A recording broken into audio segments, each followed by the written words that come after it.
So ఈ మధ్య బాగా వింటున్నా చాలా మంది రావట్లేదని చెప్తున్నారు. సో మోడీ ట్రంప్ మీటింగ్ గురించి మాట్లాడుకుందాం సార్. ఏంటి ఆ మీటింగ్ సారాంశం ఏంటి? మీకేమనిపించింది? ఎక్కువ ఫైర్ వర్క్స్ అయితే కాలేదు.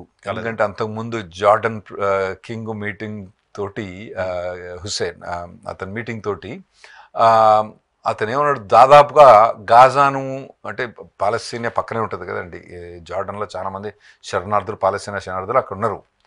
గాజాను మేము తీసుకుంటామంటే కూడా అతను నోరెప్పి గట్టిగా ఆబ్జెక్షన్ చేయలేకపోయాడు. అక్కడి నుంచి వాళ్ళు పాపులేషన్ తరిమేస్తే ఒక 2000-3000 మంది పిల్లల్ని మేము తీసుకుంటామని కూడా చెప్పేసాం. మన మోదీ మళ్ళీ పోతే ఏమంటాడో ఏం చేస్తాడో తెలియదు అనుకోని, కానీ మొత్తానికైతే మీటింగ్ మంచిగా నడిచింది, కార్డియల్ నడిచింది. ఒక్కటేమన్నారంటే, మరి మేము కార్లు అమ్మినప్పుడేమో మీరు 100% ట్యాక్స్ ఇస్తాను, మీరు వెహికల్ అయినప్పుడేమో మేము 0% ట్యాక్స్ ఇస్తాను, కాబట్టి మీరు ఏదైనా ట్యాక్స్ అనేది తీసేయండి, లేదంటే మరి మేము ట్యాక్స్ ఇస్తామని చెప్పేసాడు. మరి కరెక్టే కదా అది ట్రంప్. ఇప్పుడు అందుకోసం ఇప్పుడు యుఎస్ విస్కీ అనేది చీప్ అయిపోద్ది ఇక్కడ. అవునా?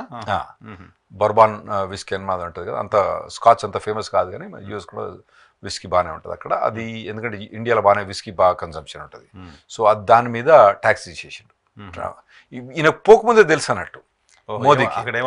అయితే అందులో కూడా ఏముంటాయంటే రిపబ్లికన్ కంపెనీస్ అంటారు, డెమోక్రటిక్ కంపెనీస్ అని అంటారు.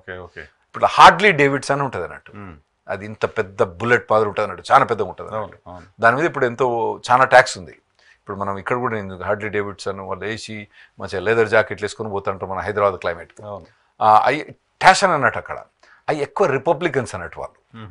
అయితే మోదీ కూడా ఏం చేసిండు అనంటే, ఏ రిపబ్లికన్ కంపెనీస్ అటువంటివి ఉంటాయో వాటి మొత్తం మీద ట్యాక్స్ తీసేసి చాలా మటుకు ఏదైతే వీలైనంత మటుకు.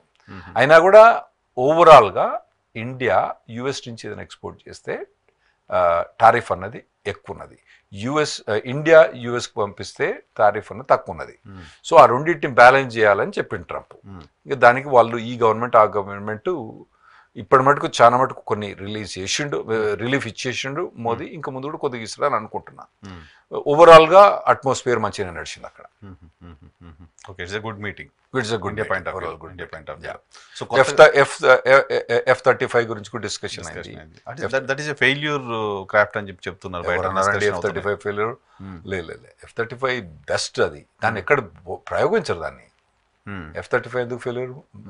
మంచిది. ఇప్పుడు చదివా నేను F-35 వాళ్ళు వాడట్లేదు, ఫెయిల్యూర్ కాబట్టి ఇండియా లేదు. F-35 is top model. అది ఇప్పుడు ఓన్లీ అది ఎక్కడుంది, ఇజ్రాయెల్కు, ఇంగ్లాండ్కు మనకున్నది, ఇంకా వేరే దేశాలకు కూడా ఇవ్వలేదు. సో అది that is a good thing. అది డిస్కషన్ అయిందని విన్నాను నేను. మరి అవును, డిస్కషన్ అయినట్టుగా వార్తలు వచ్చాయి బయటికి, గవర్నమెంట్ అఫీషియల్ ఇంకా బయట.